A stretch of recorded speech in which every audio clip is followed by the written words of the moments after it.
Obviously, I can't teach you to meditate in 1 hour. And I'm guessing that most of you have some sort of meditation practice anyway. But with this week talking about meditation, we're looking in from our view of this emotion cleansing journey that we're on.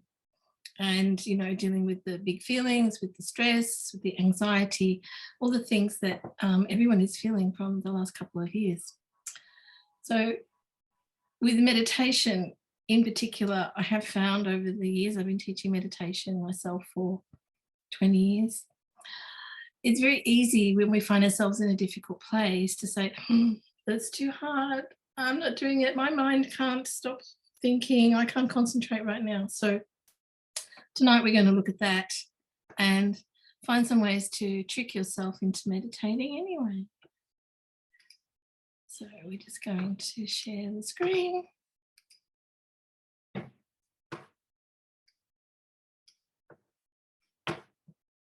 Can you all see that? Yes. This week meditation. So I'd like to begin by acknowledging the traditional owners of the land on which we meet today, which for me is the Wurundjeri people of the Kulin Nation. And I pay my respects to their elders, past, present, and emerging. And it is actually Reconciliation Week. So good to look within and find the ways in which you can reconcile and we can actually embrace a whole Australia. I'd also like to acknowledge my teacher, Dr. Nita Chinatsang, and offer always my thanks and gratitude to him for these precious teachings and for his constant wisdom and kindness. And we're going to start with our friends, the rooster, the snake, the pig, and the yogi, and do the 9-round breathing just to clear the channels and put ourselves into the right frame of mind. So remembering the Vajra fist, so the ring finger tucked under the thumb to protect your life force, your La energy. Sitting as close to yogic position as you can manage without damaging yourself. Left hand to left nostril. Breathing in.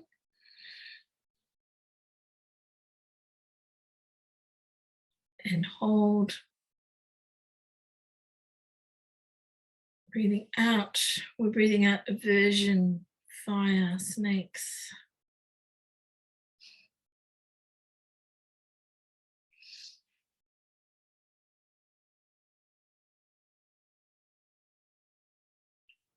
Breathing out.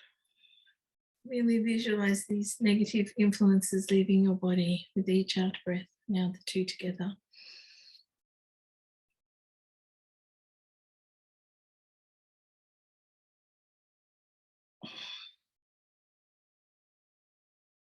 Second round.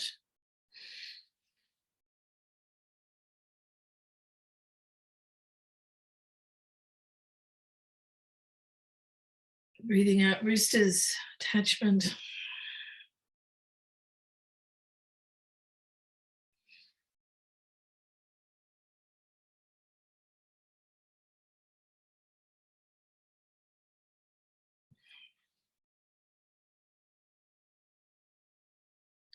And if it's easier, you can just visualize the dark smoke from your head from the other yogi.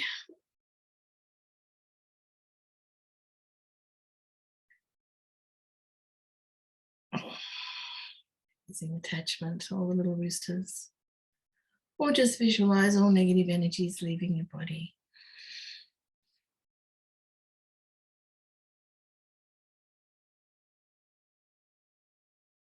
Releasing our ignorance, that's a big one.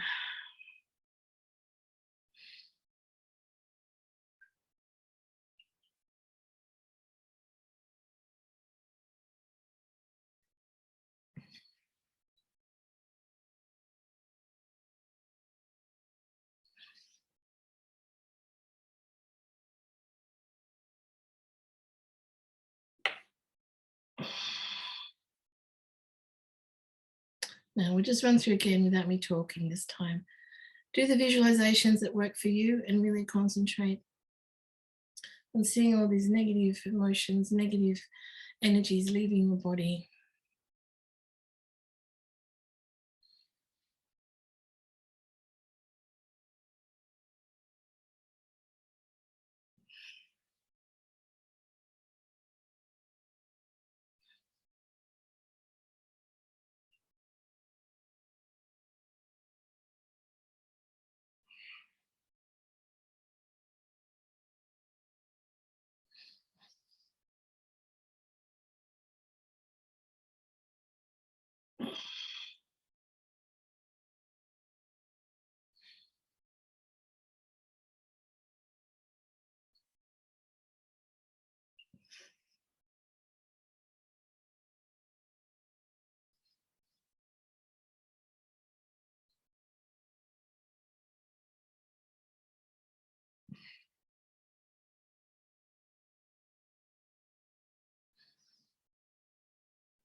Then just resting your fists in or as near to your groin as is comfortable for you. Just a few breaths.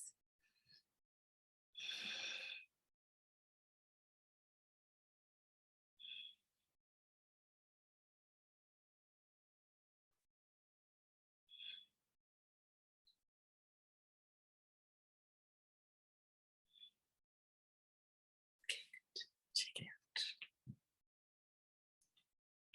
And shawl back on because it's freezing in Melbourne. Oh. Okay. So, what is meditation? The Merriam-Webster Dictionary defines it as to engage in contemplation or reflection, or to engage in mental exercise such as concentration on one's breathing or repetition of a mantra for the purpose of reaching a heightened level of spiritual awareness. I wanted to add to that, and or for the purpose of calming the mind. Not all meditation is spiritual in nature, and neither does it need to be. But it is a practice where we engage our mind for a set purpose. Now, I was at an event this week. Some of you may know that I work for the Meditation Association of Australia, and they've just opened a big contemplative centre at Monash University. There's two been opened due to a very amazing philanthropic grant researching meditation, one at Monash and one at Melbourne. And one of the women that spoke to us at Monash is doing research into daydreaming. She's looking at the things that happen in the brain when we daydream. It's amazing. Before meditation apps and mindfulness is not new, as much as many of the mindful people have you do that, but is in fact directly derived from Buddhism. And we can, look at, for example, Thich Nhat Hanh, to learn from a great mindfulness master of this time. Every faith or belief system has a form of meditation. And everyone you speak to has their version as well. And I thought this summed this up very nicely. It's a little graphic. What my friends think I do, what my mum thinks I do, what I still do. But I still can't do the levitating one, I'm still working on that too. And what I really do. So, it's kind of like one word with a million meanings. The Tibetan word for meditation is gom, which means to become familiar with your mind. It's often also loosely defined as to make friends with your mind, which I really like. I like the idea that we're making friends with our mind. So last week with mantra, we were protecting our minds. This week, we're making friends with them. In the context of our course, dealing with those big emotions, with anxiety and stress, we are facing, this is very dramatic, the number one enemy of meditation, our old friend Lung, or wind. Lung will distract you with 1,000 thoughts. Now, if you've read anything at all about monkey mind when you've been studying meditation, this is the inevitable circumstance that when you sit down to meditate, your brain suddenly starts to think of every possible thing that it can probably draw in from any corner of the universe. And this is, oops, sorry, lost our monkeys, and they're so cute. This is the wind at work in your body, you know? It's the winds being blocked or disturbed or in chaos, in disorder. And so the mind is just jumping from one thing to another, like my presentation. So it's not your fault. It's something that happens to everybody. And I think monkey mind is a very good example of the sensations that you're going through. Let me try again. And your Lung will remind you that the internet says you must meditate like this. You don't. These pictures of people with their knees up around the ears are always very disturbing. So again, this is Lung. This is Lung telling you that what you're doing is not right. It's looking for the next best thing. It's that attachment to the new, what's next? What am I missing out of? FOMO was described for Lung people. So no, you don't have to meditate like that. Although if you can, you get extra points. Lung will make your nose itch, your knees hurt, and your bum go numb. And you'll wonder what is wrong with your hands. Why are they not comfortable in any position? But you have a permission slip. You are officially authorized to move during meditation. Again, this is Lung. Lung's action in the body is mobile. We talk about people having migrating pain. When they have pain that's related to a Lung condition, it moves around. It's also this, I suspect it's a Western thing, that we all have to sit like a beautiful, perfect statue when we meditate. We don't. And if you ever sit with monks meditating, you'll know that they wriggle and scratch and fart and burp and sneeze like everybody else. So it's okay to move. You know, these things are just yourself saying, I don't want to do this. Congratulations, you're human. This is something that happens to every meditator. Someone who's new or someone who's been practicing for 40 years will still have times where all this stuff happens. I would call myself a regular meditator and have done for a long time. Some days it's longer than others, and sometimes I'm normal. I miss days too. But, you know, I went away on a 7-day retreat once at a time where I was actually meditating very regularly. And I think within the first 5 minutes of sitting in that retreat room, every bone in my body hurt. And I thought, how am I possibly going to sit here for 7 days? Part of it is, you know, this wind energy in the body. So why do we meditate? Because it will help. It will calm your mind, possibly calm your blood pressure at the same time. It will refresh you, reconnect you to yourself. Your meditation practice will become an oasis of peace that over time will spread out into all areas of your life. Don't think of it as something you have to do, as an obligation. Try to reframe it as a gift to yourself, a moment of self-care, an investment in future you who's smiling and waiting for you to catch up.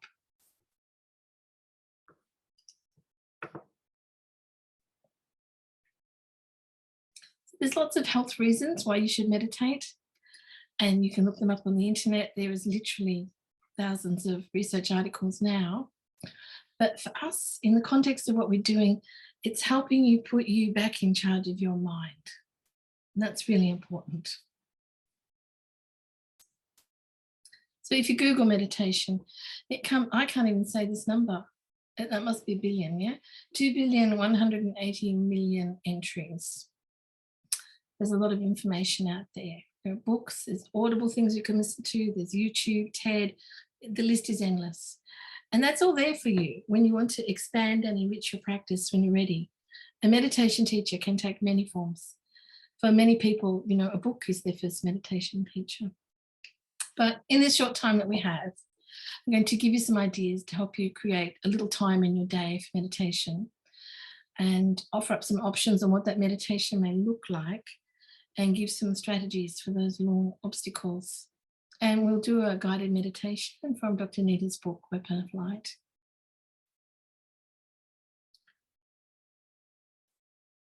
So create a space to meditate. Oops. Having a regular space to do your meditation is one of the most helpful things you can do. It doesn't have to be elaborate. It doesn't have to be, you know, all bells and whistles and candles and crystals. Just a space where you feel comfortable, where hopefully you can be undisturbed for a short space of time. And the other good thing about having a regular space to meditate is that it builds energy over time. As you sit, your meditation will improve because you're building energy in the space. And also you're walking past it, you see it, that reminds you. I walk past my meditation cushion many times a day. And on days where I haven't meditated, I think, oh, I must do that. Or I'll do that at lunchtime. I didn't get to do it this morning, after dinner, whatever. So take the time and see if you can create a space.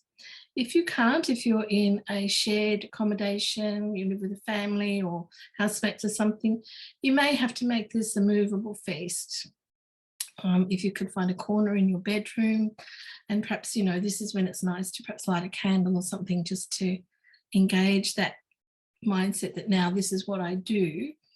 And I will say that, you know, burning incense or having a scented candle, something that you like, is actually helpful because, as you know, sense is created to memory. So the body will smell that particular incense and go, oh yeah, we meditate when we smell this.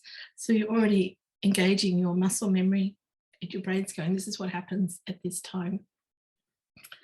And meditation, it's not just cross-legged on the floor, yeah? If you can sit on the floor, that's great. If you can't, you can sit in a chair, you can sit on a couch. If you lie down to meditate, chances are you'll fall asleep, not necessarily a bad thing, but that also may not be what you're aiming for. You can sit on the edge of your bed, you can sit up in your bed. The only thing that's not recommended is to sit on your pillow. That's sort of an energetic thing. But yeah, it doesn't matter where you sit, so long as you do it. When I used to sell the fancy meditation cushions in my shop, and I would hand them over to people and say, there's one last instruction for these. And they'd look at me very serious. And I would say, they don't work if you don't put your bum on them. So just put your bum on something. But you can also walk to meditate. Walking meditation is a beautiful practice. And it's just about walking mindfully, keeping your gaze down a little bit, and just being very conscious of slowing down the walking motion and just being in that space of walking and breathing. If you do it outside, people will look at you. It's okay. It doesn't matter. And I probably will be running a walking meditation workshop later this year, so keep an eye out. But, you know, movement is still meditation. It's the focus. It's the not being distracted. It's not engaging with the world.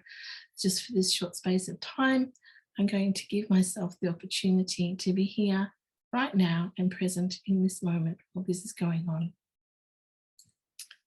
So research has shown that the optimum time to meditate for most people, whatever that means, there's two schools of thought. One is 40 minutes and the other is that 20 minutes twice a day is really good. My school of thought is that just 5 minutes twice a day is always better than the 20 minutes that you don't do. So if you can find 5 minutes twice a day to just sit with your breath and try to meditate, you will feel a benefit. Not only that, you'll be building a habit. So it becomes like brushing your teeth. It's just something you do without thinking about it. It's, you know, it's not easy. We all say we're busy, and sometimes we are, but 5 minutes is not really very long. You know, we can spend 5 minutes flipping through Facebook. We can spend 5 minutes staring at the window. We can find 5 minutes, yeah? During the day at work, if you are someone who leaves the house to work, you know, you can find 5 minutes in your lunch or morning tea somewhere to find a space, hopefully, if you haven't been able to do it at home. But the thing is to try and do those 5 minutes if you can, but don't beat yourself up if you can't. It's very important. So apps and recorded meditations are perfectly fine if you like them. And there are so many now. You know, there's Insight Timer. We're talking about Insight Timer in a minute. You know, Calm, Headspace. A lot of the paid ones, you know, you want to be a little bit careful of. And simply because they just, you know, keep rolling your money over. But if that's what gets you going, then that's fine. And there's lots of free ones as well. Have a look around on YouTube and SoundCloud and Bandcamp. Lots of people are putting meditations out there. But your greatest tool and ally is still your breath. Every week now we've been talking about the breath. And, you know, we're taming that Untitled horse and we're using our breath to do that. So if you don't have all the bells and whistles, you can still meditate just by focusing on the breath. But sometimes the thought of sitting to meditate creates stress and anxiety. It doesn't make you feel happy. It feels like you're letting yourself down if you don't do it. You can't imagine that you could sit still for more than a minute. If that's the case, just don't meditate when you feel that way. Go for a walk, play some music, dance, make a cup of tea. Like, make the cup of tea your meditation and just enjoy it and sit and be with that cup of tea, because it's not worth forcing yourself when you just really don't want to sit and spend that time meditating. If it's making you anxious, then don't do it. Speaking around anxiety, one of the things that I really recommend too for your 5 minutes twice a day is set some sort of timer so that you're not constantly looking at your watch or at your phone. So set a timer. You can get apps or you can set the kitchen timer, but I recommend putting it in another room so it doesn't give you a fright. But it just gives you that, I'm not having to worry about the time, I'll just be here for these 5 minutes. And sometimes at the end of that 5 minutes, you'll think, I could keep going, do that, go with that. And other times your 5 minutes will feel like 500. I can't lie to you, but it's okay. It's okay. You have the time. But, you know, when all else fails, His Holiness says sleep is the best meditation. So, you know, have a nap. It's important that we're kind to ourselves and don't force it. Don't force it. So sometimes emotions arise with the thoughts. We've been worrying about the monkey mind, the thoughts buzzing around. I sat down to meditate and now I'm crying and how awful everything is. I know this because my mind just reminded me. This is perfectly normal. This is perfectly normal. I've never yet taught a meditation group where somebody didn't cry at some point over the 6-week course. So cry the tears, feel the feelings, examine them. They're real, but where are they really? Then let them go. Breathe them out and let them go. Now, there's some quite nice ways that you can do this emotion letting go thing. At the end of your session, you can journal your emotions. You can write down the things that you felt and identified and let go. If you like to visualize, there's a few that I've given to my students over the years. One is to imagine all these things in a walnut.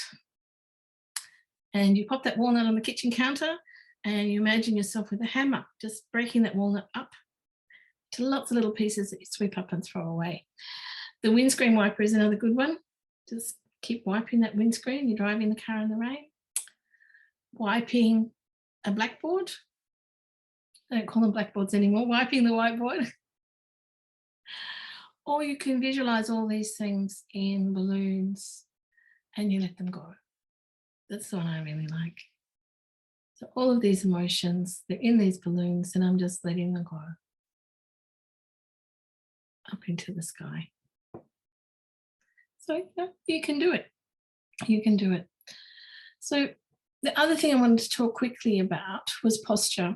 Now you can look up the 7-point yogic posture for meditation. We're not going to do that tonight because it's complicated and time consuming. And most of you have probably come across it before anyway. But there's a couple of things that it's good to bear in mind. Be comfortable. You know, if you're not comfortable, you're just not going to meditate and you're not going to have a good meditation. You're not going to relax into it. Make sure you're warm, especially at the moment. Yeah, very important. Especially if you sit on the floor, your body can chill very quickly if you're sitting on a cushion on the floor. You know, make sure there's no drafts blowing on you. The sort of classical description of how straight you should sit is to visualize a string coming out of the top of your head and just pulling you upright a little bit. So the trick is that we're sitting straight without being rigid, or you can visualize your spine as a stack of gold coins.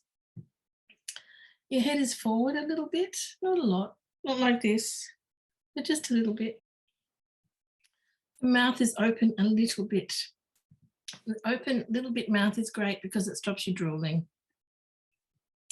You can breathe in through the nose or the mouth, whatever makes you happy. It's really, for this, it's not important. Eyes. Some people will tell you your eyes should be open. Some people will say closed.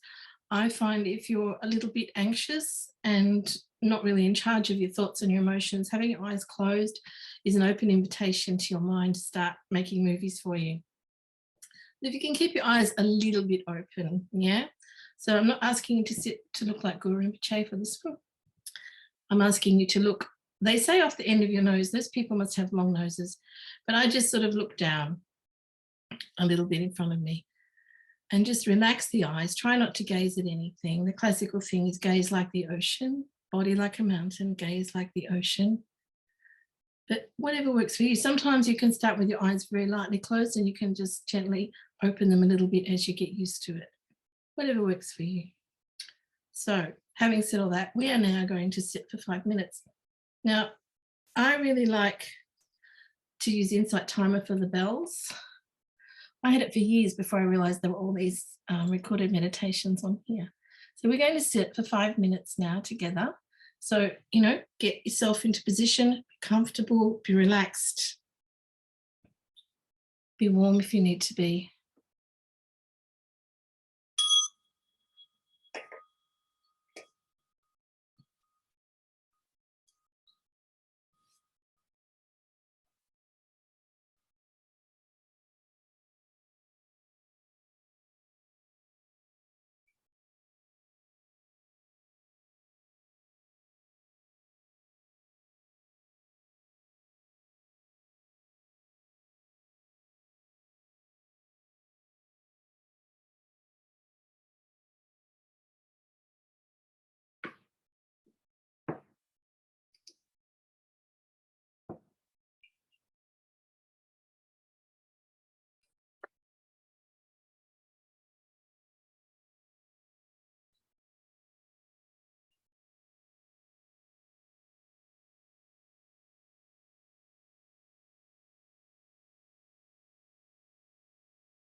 5 minutes or 500 minutes?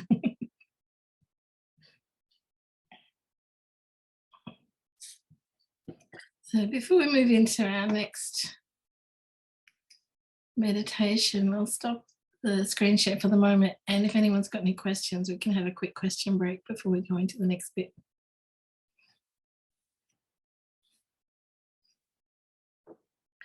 No, everyone's a good student. Yes, I will send the slides. Yeah. No questions?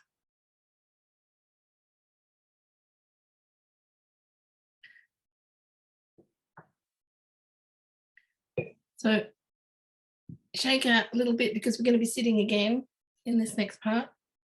Move your bodies.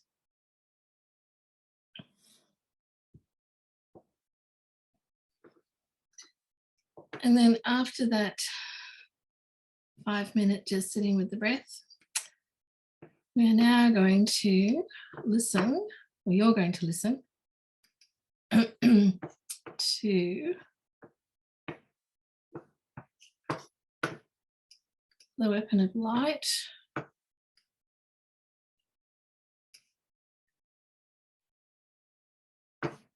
So this is a guided meditation from Dr. Nita's book, Weapon of Light, the Hatha Yoga.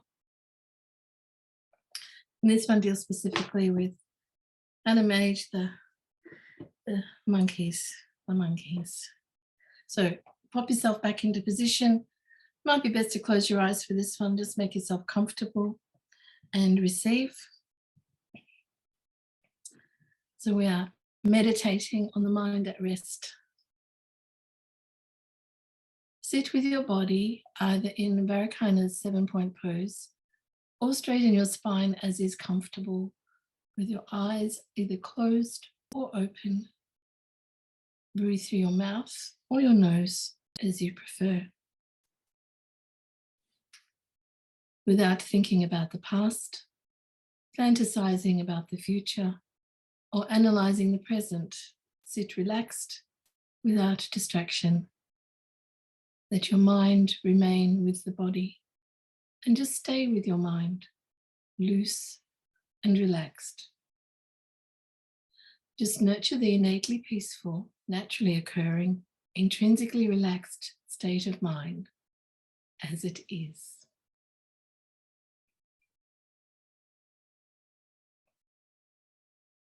If you try to get rid of thoughts, they will just increase. Instead, look at their essence, at their true face, without throwing away your meditation in the process. At times, thoughts vanish, and at times they proliferate. If you meditate continually, they will gradually be pacified.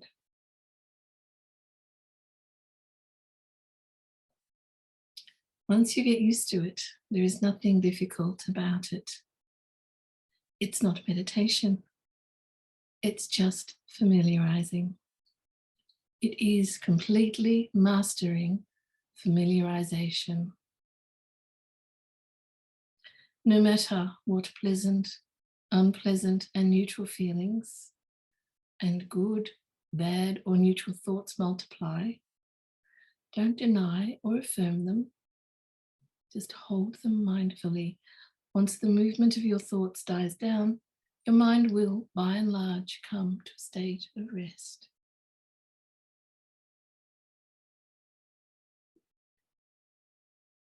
Once your thoughts have calmed down, when your mind enters its resting state, it possesses the very nature of clarity, the pure lucidity of the essence of mind.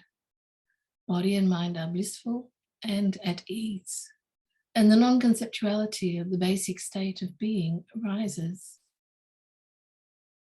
Familiarize yourself with this as you meditate on mind in its resting state.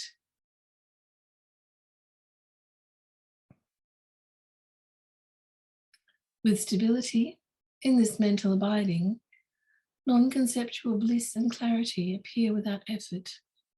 If, when the time comes to meditate, you can catch your thoughts by becoming mindful of them as they appear, then you have gained confidence and stability in the resting state and in mental equanimity.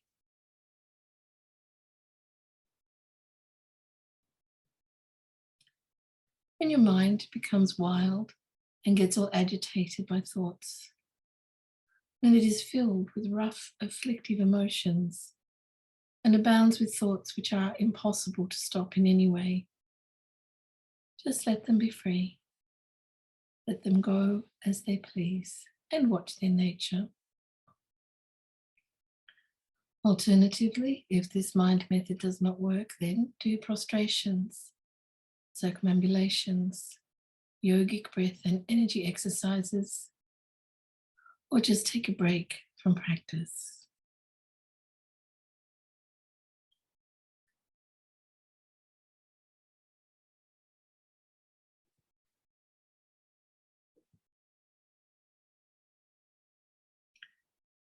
I'll include this excerpt when I send you the slides. I didn't include it in the slideshow.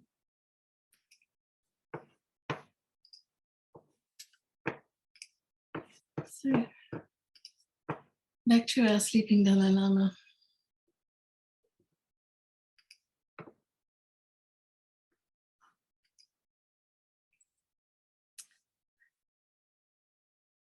So for us accidental yogis, meditation is all about getting out of our own way.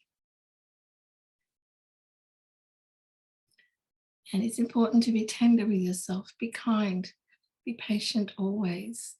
It's okay to want to improve, but it's also okay to understand that it's perfectly human to not be perfect every single day. So I like this word, be tender. Pema Chodron always talks about this, to be tender with yourself.